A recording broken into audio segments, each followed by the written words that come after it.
Oi, gente, bem-vindos a mais um estudo bíblico. Hoje a gente vai falar de um tema muito importante, que é os salvos. Como serão os salvos, tá? Com que corpo virão e qual vai ser a função dos salvos no estado eterno, tá? Na singularidade da eternidade de Deus. E hoje a gente vai usar alguns textos bíblicos para a gente elucidar isso, tá? Porque eu vejo em muitos pregadores, em muitos mestres da palavra, eles não botarem esse tema assim como uma coisa muito importante para a gente saber que existe diferença de salvos, tá? Como a Bíblia diz que seremos reis e sacerdotes. Quer dizer, nós não vamos ser reis sacerdotes, tá? Existirão pessoas que vão ser reis na eternidade, né, os salvos em si, e outros que serão sacerdotes, né, uns que vão reinar e outros que vão servir. E hoje a gente vai elucidar esse tema com alguns textos bíblicos. Então a gente vai usar como base essa revelação aqui de Paulo, essa carta que ele escreveu, a primeira carta que ele escreveu aos Coríntios, no versículo 15, do 35 a 43. Mas alguém dirá: como ressuscitarão os mortos? E com que corpo virão? Insensato, o que tu semeias não é vivificado se primeiro não morrer. E quando semeias, não semeias o corpo que há de nascer, mas o simples grão como de trigo, ou de outra qualquer semente. Mas Deus dá-lhe o corpo como quer, e a cada semente o seu próprio corpo. Nem toda a carne é uma mesma carne, mas uma é a carne dos homens, e outra a carne dos animais, e outra a dos peixes, e outra a das aves. E há corpos celestes e corpos terrestres, mas uma é a glória dos celestes e a outra a dos terrestres. Uma é a glória do sol, e outra a glória da lua, e outra a glória das estrelas. Porque uma estrela difere em glória de outra estrela. Assim também a ressurreição dentre os mortos. Semeia-se o corpo em corrupção, ressuscitará em incorrupção. Semeia-se o corpo natural, ressuscitará o corpo espiritual. Se há corpo natural, há também corpo espiritual. Semeia-se em ignomínia, ressuscitará em glória. Semeia-se em fraqueza, ressuscitará com vigor. Então, o que a gente pode entender dessa revelação de Paulo? Primeiro a gente vai fazer uma exegese do texto, tá? Os judeus antigamente, eles pensavam que eles ressuscitariam com esse mesmo corpo físico, tá?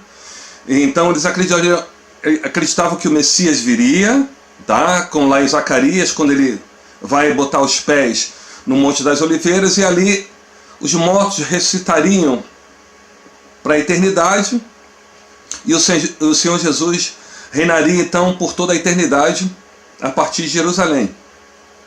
Uma coisa que os judeus não entenderam e não foi revelado para eles, e só foi revelado para a igreja, principalmente para Paulo, é que a ressurreição não seria como eles pensavam, tá? E o Paulo, então o pessoal da igreja de Corinto estava então fazendo uma pergunta para Paulo: Paulo, como é que a gente vai ressuscitar, né? Com que corpo a gente vai ter? E muitos mestres da palavra não conseguem entender as minuciosidades que Paulo deixou ali, né, nesse texto, que é o seguinte: olha, nem todo corpo vai ter a mesma glória na ressurreição, tá? Nem todo corpo vai ter a mesma glória. Então ele deu a ideia de que existe a diferença da glória do sol e da glória da lua.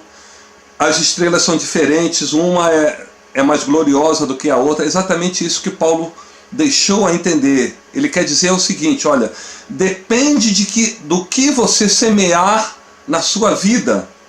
Por isso que ele falou ali que você semeia o corpo natural para ganhar um corpo espiritual.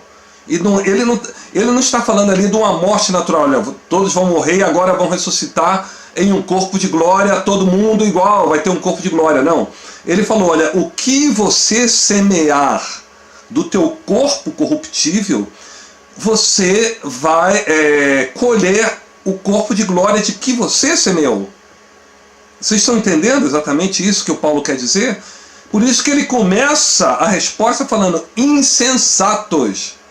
Estranho isso, né? O Paulo dá uma resposta dessa, meio grossa, vamos dizer assim, de uma pergunta simples e normal. Ele podia responder, olha, não, a gente não vai ressuscitar com esse corpo, tá? A gente vai ganhar um corpo glorioso, como a grande maioria dos pregadores pregam para os cristãos, né? Vocês vão ganhar um corpo de glória, um corpo igualzinho ao de Jesus. Não será assim. O Paulo está falando aqui que vai ter diferenças de corpo de glória que você vai ganhar, e depende do que você semear aqui em vida. Quer dizer, quanto mais você sepultar o teu corpo de corrupção, né?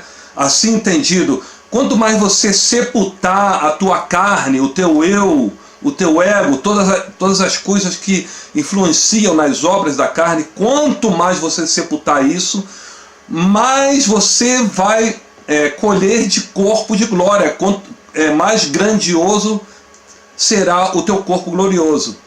Ficou entendido assim? O que a gente precisa entender é que nós somos divididos em 3 partes distintas, tá? Corpo, alma e espírito, né? Nosso corpo físico, a nossa alma, que é o nosso verdadeiro eu, né? Tá tudo ali, fica tudo ali armazenado na nossa alma. Então a nossa alma vai ser eterna. O corpo físico, ele vai morrer, né? E o nosso espírito, né?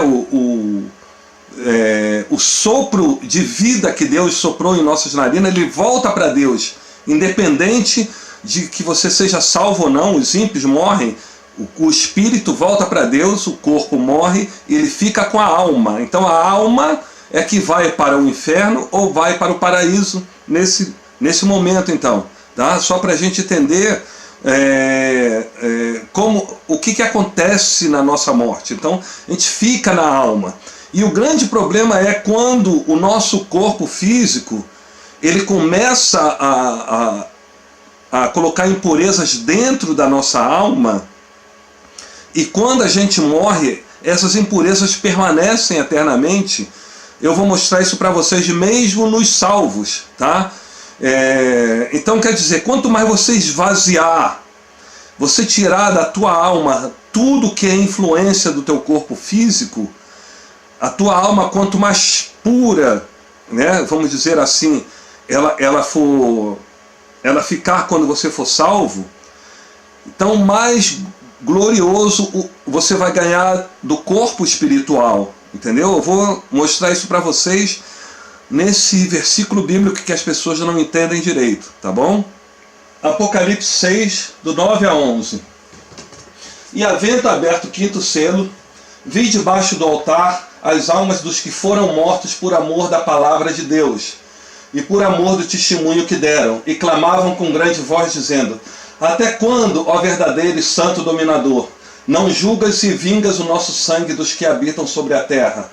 E foram dadas a cada um compridas vestes brancas, e foi-lhes dito que repousasse ainda um pouco de tempo, até que também se completasse o número de seus conservos e seus irmãos que haviam de ser mortos como eles foram.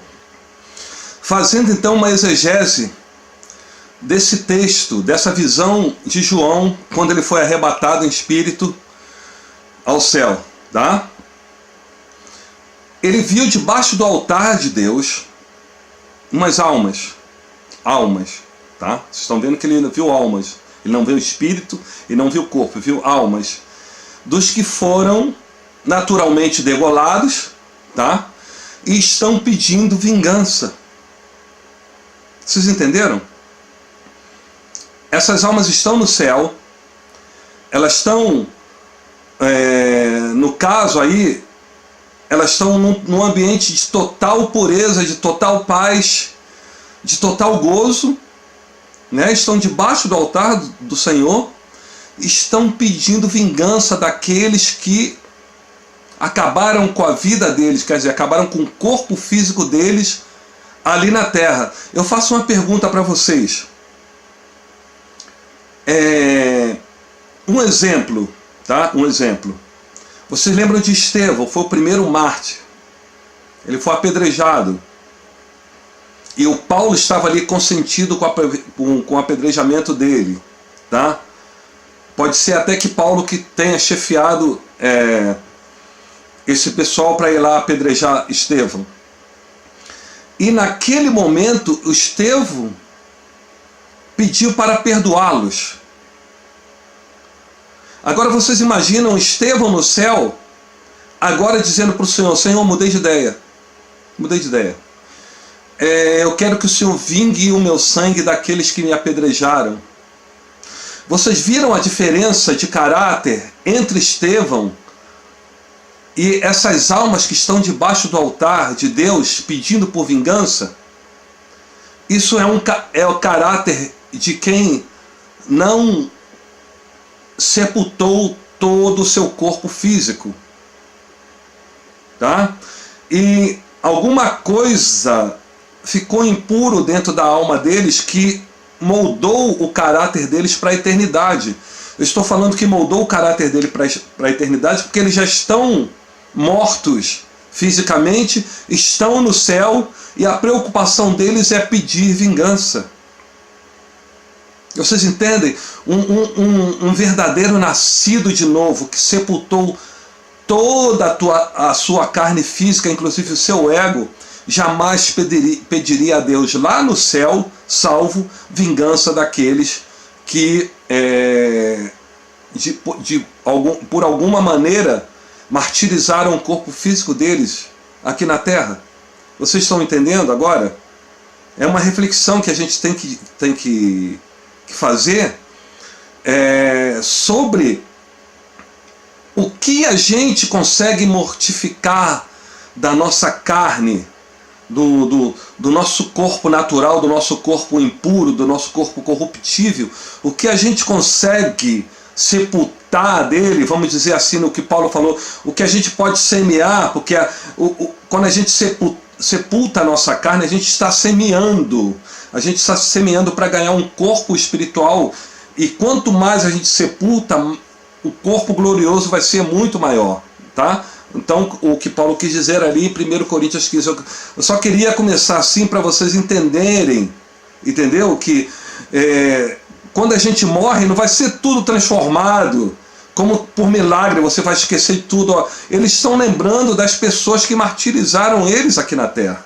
Tá? Eu posso dizer assim para vocês, que eu posso fazer uma conjectura de quem sejam esses que morreram. Tá? São pessoas ali que pode ser ali do Oriente Médio, que são martirizados pelos islâmicos, tá? por não negarem o nome de Jesus e se converterem ao islamismo. Vocês lembram que Jesus falou: aquele que confessar o meu nome diante dos homens, eu confessarei o nome dele diante de meu Pai. Então, Jesus faz valer a palavra que ele diz. Tá?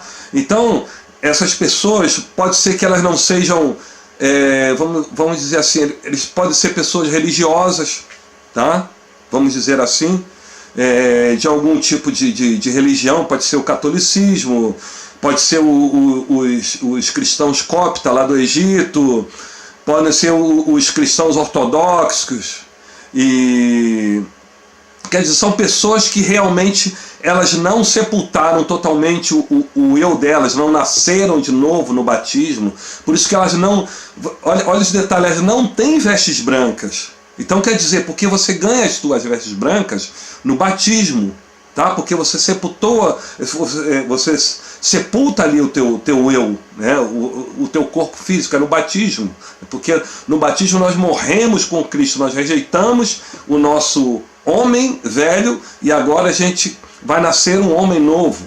Tá? Então talvez as pessoas não se batizaram nas águas, então elas nem vestes brancas elas ganharam, mas foram salvas porque elas morreram defendendo o nome de Jesus. Então o caráter delas não foi transformado.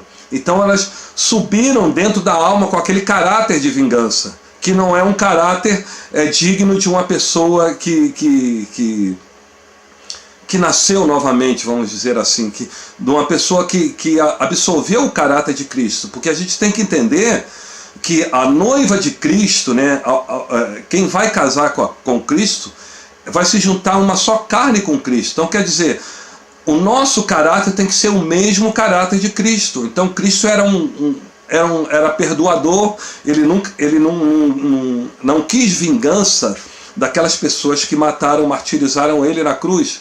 Vocês estão entendendo aqui? E existe outra característica dessas almas que estão ali. Elas são servas.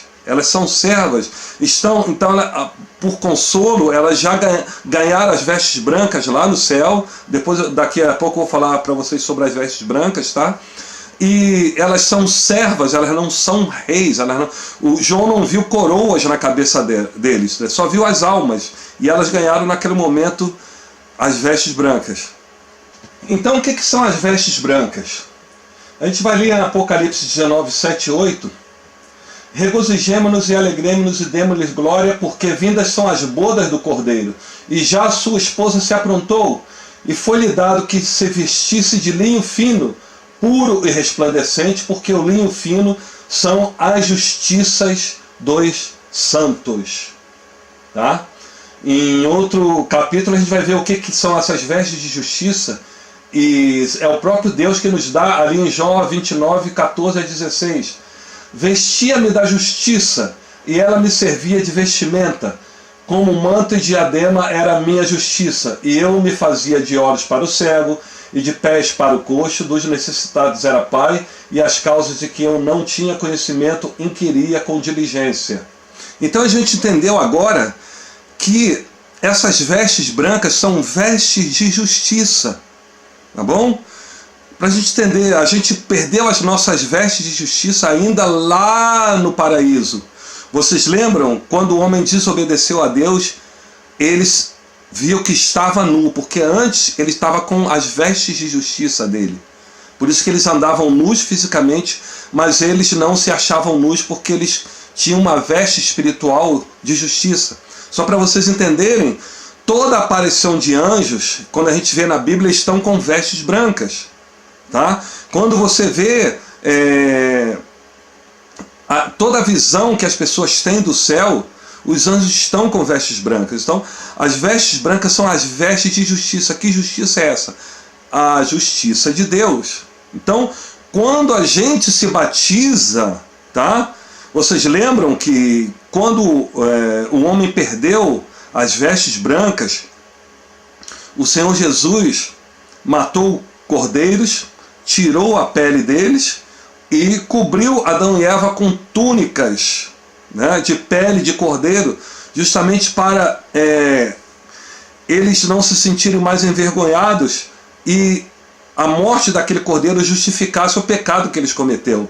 Tá? Aquilo ali estava fazendo a tipologia de Jesus que ia fazer esse sacrifício depois. Tá? Então, quando Jesus morreu pelos pecados do homem, essa morte fez a justiça de Deus para com os homens. Entende? Então, por isso, quando a gente se batiza, o batismo representa esse sepultamento da nossa carne, que a gente morremos junto com Jesus. Então aí a gente ganha as nossas vestes de justiça. Então agora a gente está justo de novo para com Deus, por causa do sacrifício de Jesus, para a gente ter comunhão com Deus de novo. Porque você vê que todos os anjos, para terem comunhão com Deus, eles precisam das vestes brancas. Só para a gente entender que as vestes brancas são as vestes de justiça. Então, vocês veem que aquelas almas que estavam lá no céu, elas estavam sem as vestes brancas. Quer dizer, elas com certeza não foram batizadas aqui ou receberam aquele batismo de cuia, né, que algumas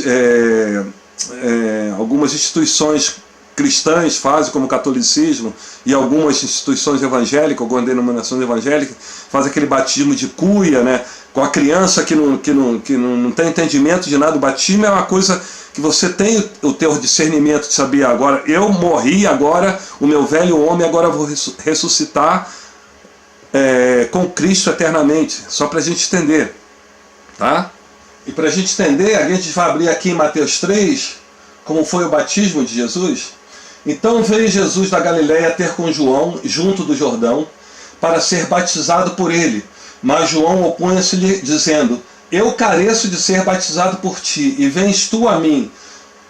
Jesus, porém, respondendo, disse: deixa por agora, porque assim nos convém cumprir toda a justiça. Então ele o permitiu. Vocês entenderam aqui?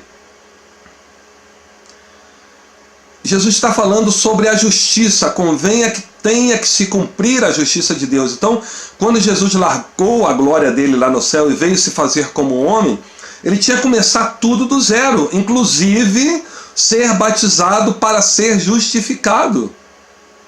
Tá? Jesus então não tinha as vestes brancas ainda até o batismo. Então, quando ele se batizou, claro que o João não entendeu nada daquilo que Jesus falou naquele momento, mas a gente agora entende que Jesus falou: não, precisa se cumprir a justiça de Deus, então eu preciso ser batizado. Então Jesus, quando ele submergiu nas águas, então ele ganhou as vestes brancas espirituais. Então vocês veem que naquele momento que desceu o Espírito Santo sobre ele, porque até então, até aquele momento, Jesus não fez absolutamente nenhum milagre. A única coisa de extraordinário que aconteceu com Jesus foi com 12 anos, quando os pais dele levaram eles lá no templo, e ele falava coisas para os judeus e os fariseus e os escribas, coisas da Torá, que eles ficaram admirados como uma criança de 12 anos tinha aquele tipo de conhecimento. Tá? Mas Jesus não fez nenhum milagre absolutamente antes de ele ser batizado. E vocês verem que no momento que ele se batizou, veio o Espírito Santo e desceu sobre ele. Então, quer dizer, vestindo ele com as vestes de justiça, as vestes brancas. Em Eclesiastes 9, a gente tem um outro exemplo, tá? Um conselho. Eclesiastes 9, 7. Vai, pois, come com alegria o teu pão e bebe com o coração contente o teu vinho, pois já Deus se agrada das tuas obras. Em todo o tempo sejam alvas as tuas roupas, e nunca falte o óleo sobre a tua cabeça. Então vocês viram aqui, né, que as vestes brancas, ela vem em consequência de obras de justiça, né? Pois aqui diz: pois já Deus se agrada das tuas obras. Em outro texto, a gente vê aqui em Apocalipse 3, a carta da igreja de Sardes, do 1 ao 5, e ao anjo da igreja que está em Sardes escreve: isso diz o que tem os 7 Espíritos de Deus e as 7 estrelas. Conheço as tuas obras, que tens nome do que vives e estás morto. Sê vigilante e confirma os restantes que estavam para morrer, porque não achei as tuas obras perfeitas diante de Deus. Lembra-te, pois, do que tens recebido e ouvido, e guarda-o, e arrepende-te. E se não vigiares, virei sobre ti como um ladrão, e não saberás a que horas sobre ti virei. Mas também tens em Sardes algumas pessoas que não contaminaram suas vestes, e comigo andarão de branco, porquanto são dignas disso. E o que vencer será vestido de vestes brancas, e de maneira nenhuma arriscarei o seu nome do livro da vida, e confessarei o seu nome diante de meu Pai e diante dos seus anjos. Então vocês viram aqui que os cristãos da igreja de Sardes, eles já tinham ganho, todos eles, vestes brancas, quer dizer, todos eles tinham passado pelo batismo. Só que muitos deles sujaram as vestes, contaminaram suas vestes, tá? Então, Jesus está dizendo então que alguns da igreja de Sardes não contaminaram suas vestes, e com ele andarão de branco. Vocês entenderam agora a diferença daquelas almas debaixo do altar sem veste e essas almas agora de Sardes, tá? Que algumas elas têm as vestes, mas elas estão sujas, contaminadas. Mas alguns não contaminaram suas vestes, quer dizer, alguns, as obras deles eram obras de justiça, tá? Por isso que as vestes dele não se contaminaram, porque as obras deles eram obras que agradavam a Deus, porque eram obras de justiça, a justiça de Deus. Agora a gente vai falar de um outro povo que João viu em Apocalipse 7, do 9 ao 15.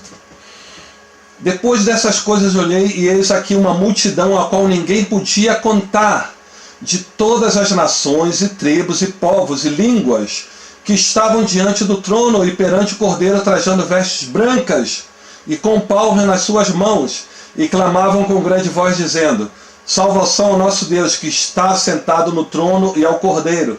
E todos os anjos estavam ao redor do trono, dos anciãos e dos 4 animais, e prostraram-se diante do trono sobre seus rostos, e adoraram a Deus, dizendo: amém, louvor e glória, e sabedoria e ação de graças, e honra e poder e força ao nosso Deus, para todo sempre. Amém. E um dos anciãos me falou, dizendo: estes que estão vestidos de vestes brancas, quem são e de onde vieram? E eu disse-lhe, João dizendo, eu disse-lhe: Senhor, tu sabes. E ele disse-me: esses são os que vieram da grande tribulação, e lavaram as suas vestes e as branquearam no sangue do Cordeiro. Por isso estão diante do trono de Deus e o servem de dia e de noite no seu templo.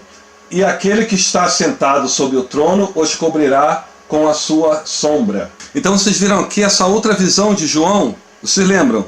O João viu umas almas debaixo do altar.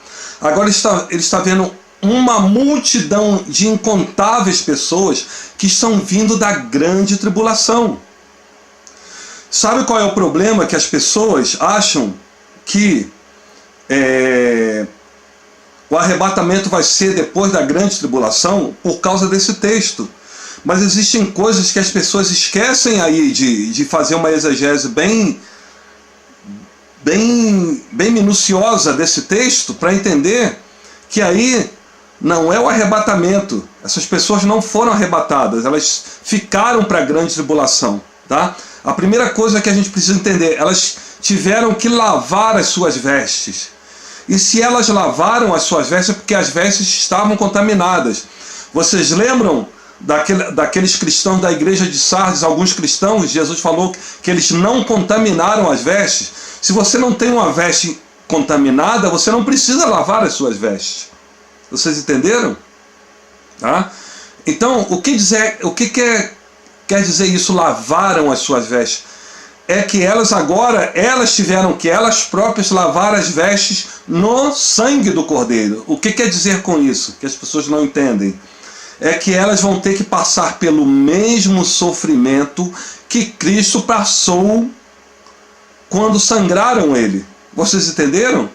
É isso que quer dizer. Só tem uma maneira deles lavarem a veste que eles próprios deixaram se contaminar. É eles passarem pelo sofrimento de Cristo. Porque agora a igreja já foi arrebatada, eles ficaram. Então eles não estão mais no tempo da graça. Porque a gente agora vive no tempo da graça. E se a gente contaminou as nossas vestes, o próprio Senhor Jesus limpa, através do Espírito Santo que está aqui. Vocês entendem? Então quando a igreja é arrebatada, o Espírito Santo vai junto. As pessoas não entendem isso direito. Vocês lembram que o Espírito Santo ele só desceu nos cristãos que estavam ali no dia do Pentecostes. Tá? Então o Espírito Santo vai se multiplicando a cada momento que a pessoa se converte e se batiza. Vocês entendem? Então quando a igreja é arrebatada, o Espírito Santo vai junto. O que o Espírito Santo vai fazer aqui na terra? Vocês entenderam? Porque o Espírito Santo desceu justamente em cada cristão. Cristão verdadeiramente convertido. Não aqueles que contaminaram suas vestes. Porque Jesus vem buscar uma noiva imaculada, pura. Quer dizer, não é sem pecado, mas com as vestes brancas. Seus atos de justiça de Deus. Tá? O que a gente precisa é compreender sobre isso. Então essas pessoas ficaram, e vocês estão vendo que é uma multidão incontável de gente, para vocês verem quanta gente vai ficar na grande tribulação. São muito poucas que serão arrebatadas como igreja, como noiva de Cristo, que será a esposa de Cristo. Vocês entendem que numas bodas, vocês lembram das bodas do Cordeiro, existe a noiva e existirão os convidados para as bodas. Os convidados para as bodas não é a noiva. A noiva não pode ser convidada para as bodas, desculpe. Porque Inclusive a noiva é anfitriã das bodas junto com o noivo. Então vocês entendem ali que existirá a esposa e os convidados das bodas. Você lembra quando Jesus falou sobre a palavra das bodas? Né? Ele falou assim, olha, fiquem preparados para quando eu vier das bodas. E o Pedro, que não é bobo nem nada, perguntou, Senhor, o Senhor está dizendo isso para nós ou para todos os outros? Aí o Pedro falou, eu não serei convidado para as bodas, eu vou ficar aqui quando Jesus voltar das bodas, quer dizer, do casamento dele com a igreja. Vocês entenderam? Então, a gente tem que fazer uma exegese muito profunda do que Jesus falou, para a gente não entrar em conflito com a própria palavra de Deus, porque a gente fica ouvindo de pregadores, entendeu? Coisas superficiais, e a gente vai absorvendo aquilo. A gente tem que fazer uma exegese profunda do que cada palavra que Jesus falou. E às vezes a diferença está nas entrelinhas, nas palavras que Jesus proferiu. Tá? Ele falou, fiquem preparados quando eu vier das bodas. Ele estava falando isso para os que vão ficar, para os judeus, porque Jesus veio pregar o evangelho do reino exclusivamente para os judeus. E vocês viram uma coisa peculiar nessas pessoas que João está vendo? Elas não têm coroa. A gente vai mostrar o vídeo aqui de uma pastora. Claro, ela estava na empolgação, querendo falar para o povo, mas ela fez uma exegese errada desse texto do Apocalipse 7, tá? E falou para as pessoas. Tá? A gente vai ver esse vídeo agora então.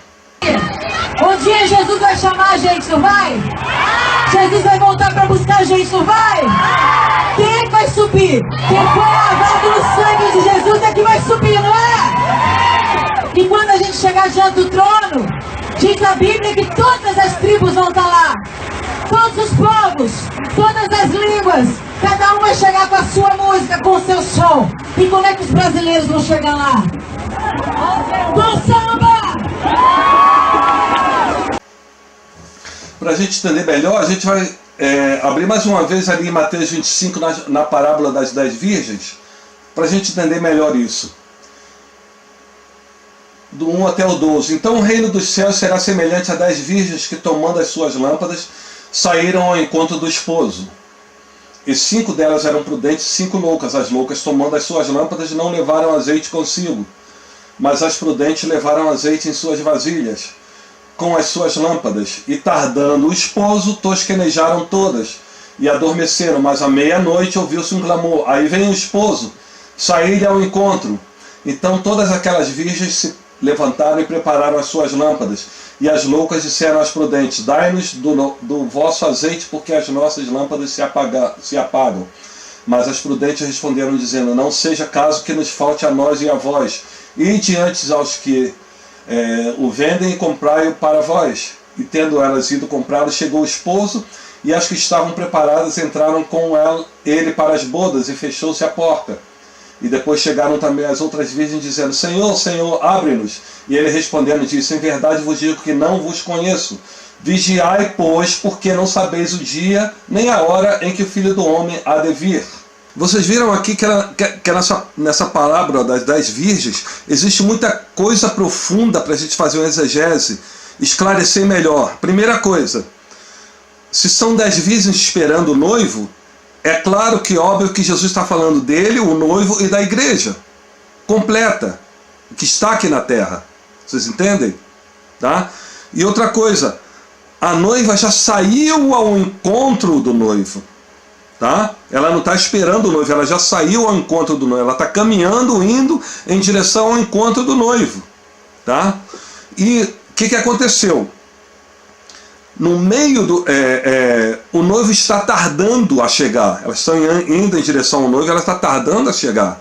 Tá? Só que 5 delas não levaram azeite consigo. Tá? Isso aí é uma exegese profunda para um outro tema, mas eu não quero falar sobre isso agora. Estou falando sobre a diferença de 5 virgens nécias e 5 virgens prudentes. Tá? Então as prudentes levaram azeite. O que aconteceu? À meia-noite, tá? Então quer dizer, isso é a hora do arrebatamento. Alguém disse, aí vem o noivo, sai ele ao encontro. Então o que aconteceu com com as nécias, elas não tinham azeite, estão pedindo azeite, tá? E as noivas não deram, as prudentes não deram azeite. O que aconteceu?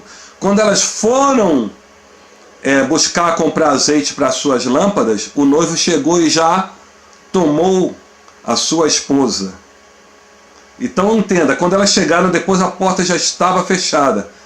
E Jesus falou, não vos conheço. O que quer dizer? Aquelas que eram antes noivas, agora não são mais.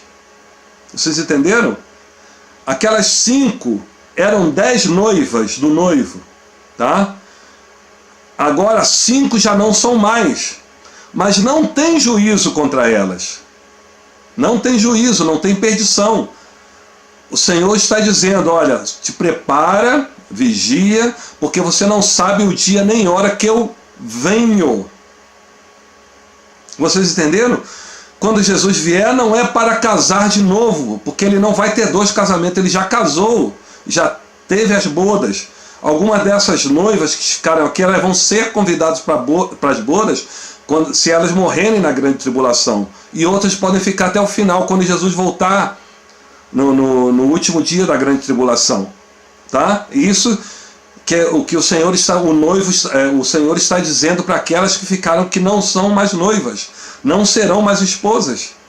Tá? O noivo não as conhece mais, não haverá 2 casamentos. Entendeu? O noivo se casa uma vez só e para todo sempre. Vocês entenderam? As pessoas fazem uma exegese errada desse texto de Mateus 25, da parábola das 10 virgens, porque não entram ali, não meditam sobre tudo. Entendeu? Não tem juízo para aquelas noivas que ficaram. Não tem juízo, não tem condenação. O noivo está falando, o Senhor está falando, olha, te prepara, que você não sabe o dia nem hora que eu virei a ti. Tá? Então agora a gente vai falar sobre os salvos, aqueles que vão receber a coroa de glória, que serão os verdadeiros reis, serão a esposa de Cristo, no caso, tá? Que vão reinar eternamente com ele. Não serão mais reis, não serão mais sacerdotes, porque eles já fizeram o sacerdócio deles aqui na terra, eles aprenderam a servir, né? E agora vão ser reis, porque quem não aprende a servir aqui na terra, como é que vai servir na eternidade? Tá? O próprio Jesus, ele deu um exemplo e serviu aqui na terra quando ele veio em carne. Tá? Está aqui em Apocalipse 4, do 2 ao 4. E logo foi arrebatado no Espírito, eis que um trono estava posto no céu, e um assentado sobre o trono, e o que estava sentado era na aparência semelhante a pedra jaspe sardônica, e o arco celeste estava ao redor do trono, e parecia semelhante a esmeralda. E ao redor do trono havia 24 tronos, e via assentados sobre os tronos 24 anciãos, vestidos de vestes brancas, e tinham sobre suas cabeças coroas de ouro. Então, para a gente entender quem são esses 24 anciãos, a primeira coisa, quando a gente começa a fazer exegese desse texto, a gente vai ter que ir ali no original da Bíblia em grego, koiné. O que é essa palavra anciãos?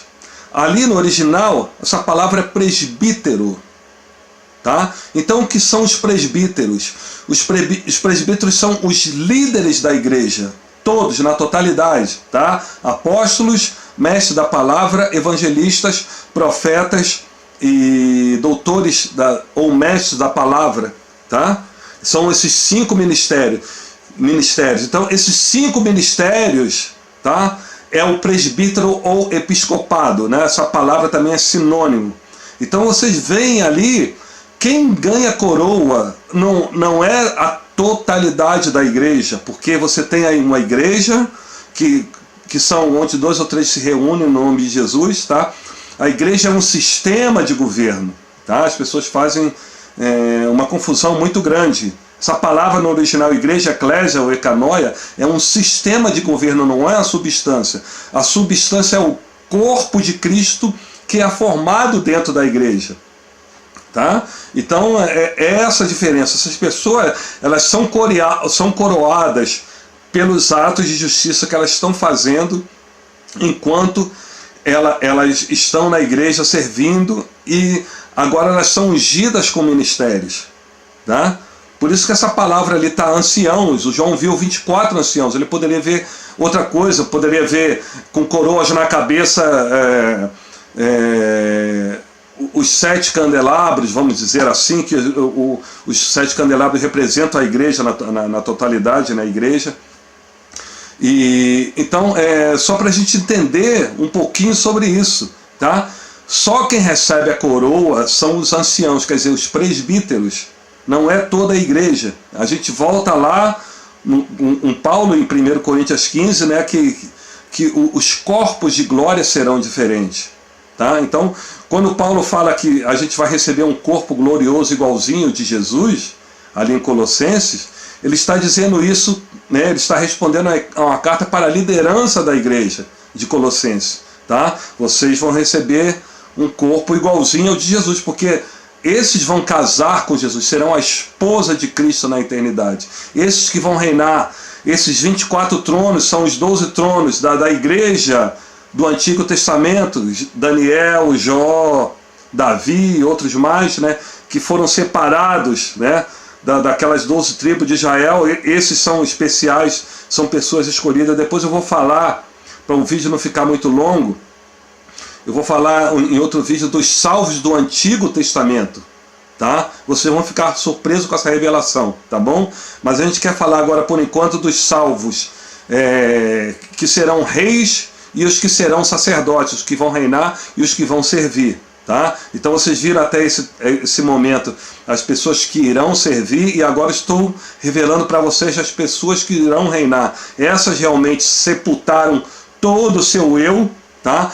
Então elas foram dotadas do caráter de Cristo, agora estão preparadas para serem esposas de Cristo. Não contaminaram suas vestes, então suas vestes não estão sujas, elas não precisaram lavar suas vestes. E agora elas vão reinar com Cristo, andarão de branco com Cristo, serão esposas de Cristo, serão adoradas também junto com Cristo por toda a eternidade, tá? E vão reinar inclusive sobre os outros que eram membros da igreja que se tornaram sacerdotes, tá? O reinado na eternidade vão ser vários reinados, né, e sub-reinados, como tinha antigamente, como João viu os reis e sacerdotes, porque na época dele também, faz de conta, tinha o rei Herodes, mas ele era o rei apenas de uma província, e tinha o César, que era o grande imperador, quer dizer, o rei de todo o império, tá? Só para a gente ver a diferença, tá? Porque ali em Apocalipse também fala assim, mas está dizendo ali que pessoas que foram também decapitadas e martirizadas vão reinar também junto com Cristo, sim, né? Mas em reinos pequenos, porque o verdadeiro reinado, vamos dizer assim, o rei que vai reinar por toda a existência, por toda a criação, que é o reino onde o trono de Jesus ele vai dividir com 24 pessoas, como está ali, tá? Exatamente essas pessoas que foi a esposa de Cristo, se casaram com Cristo. Vocês vão ver depois também a Nova Jerusalém, né? A Nova Jerusalém é comparada à esposa de Cristo, né? Ela vem ataviada, né, como se fosse a esposa. Então, a Nova Jerusalém, vocês viram que ela é fundamentada no nome dos 12 apóstolos, e em cada porta tem um nome das 12 tribos de Israel, tá? Só para a gente entender um pouquinho, para vocês entenderem que haverá diferença de corpo de glória na eternidade. E vai depender do que a gente semear com o nosso corpo corruptível, para a gente colher o nosso corpo da eternidade. Entende? Mesmo entre aqueles que não ganharão coroa, que serão sacerdotes ou servos, eles também haverá diferentes tipos de glória do corpo deles que eles vão ganhar na ressurreição, tá? Só para a gente entender isso, tá? Espero que vocês tenham gostado desse estudo. Depois eu vou fazer um estudo somente sobre os salvos do Antigo Testamento, tá? Das 12 tribos de Israel, e aqueles que nunca ouviram falar do Evangelho de Cristo, que serão salvos também por fazerem as obras de Deus, a justiça de Deus do coração deles, tá? E espero que vocês tenham gostado desse estudo. E até o próximo estudo, se Deus quiser.